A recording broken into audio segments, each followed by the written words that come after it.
반갑습니다.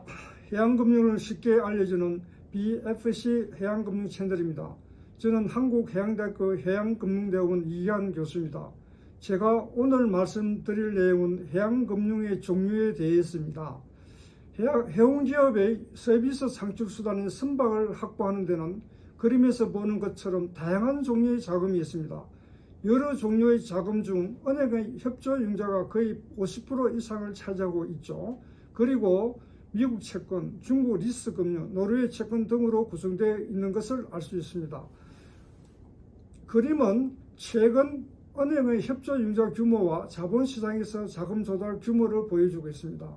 좌측의 그림에서 보면 협조융자는 2007년 약 600억 달러에 달했으나 감소하다 2015년에는 2007년과 비슷한 규모를 보였죠.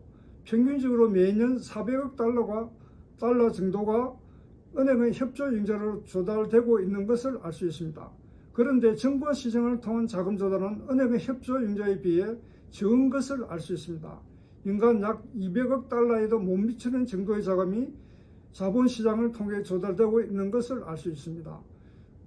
그림은 글로벌 상위 40대 은행의 해운기업에 대한 대출 잔액을 보여주고 있는데, 프랑스의 BNP 파리바 은행이 2021년 198억 달러를 시연해서 가장 많이 제공하고 있는 것으로 나타나고 있습니다. 다음으로는 중국 수출은행이 185억 달러를 시연하고 있습니다. 이들 상위 은행에 우리나라의 한국수출은행, 즉 K엑심, 한국산업은행, KDB도 포함되어 있는데 각각 95억 달러와 55억 달러를 제공하고 있는 것으로 나타나고 있습니다. 21년 말 기준으로 이들 40대 은행이 제공하고 있는 해운금융 규모의 총 금액은 약 2,900억 달러에 이르고 있습니다. 다음 그림은 이들 은행이 제공한 연도별 잔액을 보여주고 있는데, 2011년 4,550억 달러로 최고를 시연한 후 지속적으로 감소하고 있는 것을 알 수 있습니다. 이러한 추이를 보면 은행은 해운기업의 대출을 기피하고 있는 경향이 있는 것으로 나타나고 있습니다. 해운금융을 많이 제공하는 상위 40대 은행의 지역별 현황을 보면 그림에서 보는 것처럼 유럽계 은행이 가장 많은 것을 알 수 있죠. 2010년 당시 유럽 은행의 해운대출 시장에서 차지하는 비중은 83%를 시행하였으나 2021년에는 54%로 약 30%포인트가 줄어들었습니다.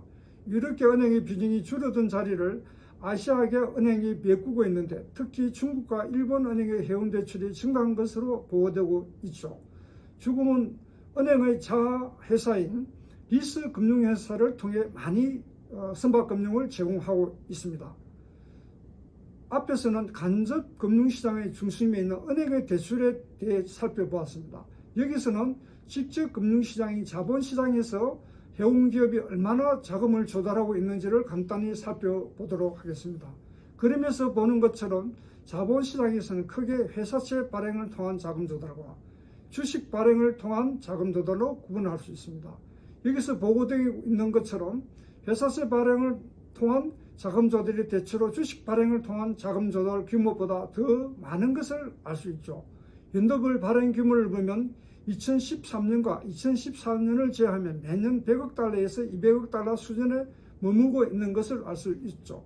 이상에서 살펴본 것에 의하면 해양금융은 은행 대출이 많고 다음으로 자본시장을 통해 조달되고 있는 것으로 이해됩니다. 그러다 보니 해운기업의 부채비율이 높아 때로는 유동성이 나쁠 때는 재무위에 처하기도 합니다. 이상 오늘은 해양금융의 종류에 대해 간략히 공부했습니다. 시청해 주셔서 감사합니다.